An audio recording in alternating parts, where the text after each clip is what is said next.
Bonjour à tous, dans cette vidéo nous allons voir comment utiliser la méthode des moindres carrés à l'aide d'une calculatrice Numworks. Dans l'exemple, on nous dit que le tableau suivant donne le nombre d'abonnements à Internet en très haut débit en France du premier trimestre 2015 au quatrième trimestre 2016. Et donc nous avons un tableau dans lequel nous avons tout d'abord les trimestres, donc le premier trimestre 2015, le deuxième trimestre 2015, etc. Dans la deuxième ligne, nous avons le rang de chacun de ces trimestres, par exemple le premier trimestre 2015 et le trimestre de rang 1, le deuxième trimestre de 2015 et le trimestre de rang 2, etc. Et dans la dernière ligne, nous avons les abonnements en millions. Donc par exemple, au premier trimestre 2015, il y avait 3,56 millions d'abonnements, etc. Dans la première question, on nous dit à l'aide de la calculatrice de donner pour cette série statistique à deux variables une équation de la droite d'ajustement de y en x obtenue par la méthode des moindres carrés. Alors on nous demande d'arrondir les coefficients au millième. Donc pour faire cela, on va commencer par rappeler ce qu'est la méthode des moindres carrés. Alors, lorsque les points du nuage d'une série statistique à deux variables sont sensiblement alignés, eh bien dans ce cas, on peut construire une droite qui passe au plus près de ces points, et on dit dans ce cas qu'on réalise un ajustement affine de cette série statistique. Alors cette droite s'appelle la droite d'ajustement de ce nuage de points, et donc la méthode des moindres carrés, eh bien c'est une méthode qui permet de trouver l'équation de la droite d'ajustement qui passe au plus près de ces points.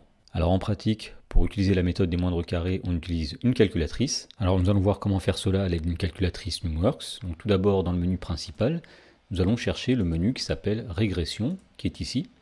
Alors dans la première colonne, nous allons mettre les valeurs de la première série qui correspond au rang des trimestres. Donc la première valeur était 1, la deuxième valeur c'est 2, la troisième valeur c'est 3, etc.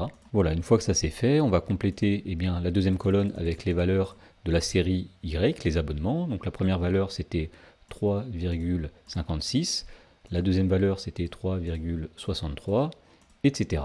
Voilà, une fois que c'est fait, on va tout simplement aller dans l'onglet Stats, donc on remonte tout en haut, on va dans l'onglet Stats, et nous allons chercher ici la ligne qui s'appelle régression, qui est ici, nous voyons régression y égale x plus b, et nous avons les coefficients a et b. Alors le coefficient a vaut environ 0,274, et le coefficient b vaut environ 3,156. Et donc on peut dire que d'après la méthode des moindres carrés, une équation de la droite d'ajustement de y en x, c'est y égale 0,274x plus 3,156. Dans la question numéro 2, on nous dit sur la base de ce modèle de calculer le nombre d'abonnements prévus au deuxième trimestre de l'année 2018. Alors pour faire cela, la première chose que nous allons faire, c'est déterminer le rang qui correspond au deuxième trimestre de l'année 2018. Et donc pour faire ça, on va tout simplement compléter le tableau. Donc après le quatrième trimestre 2016, il y a le premier trimestre 2017 qui correspond au rang 9.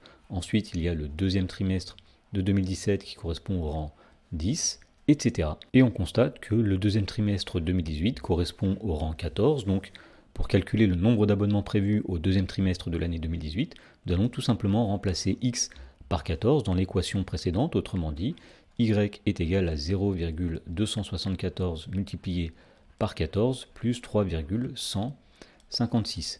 Et on trouve ici 6,992. Et donc on peut estimer qu'il y aura environ 6 992 000 abonnements au deuxième trimestre 2018.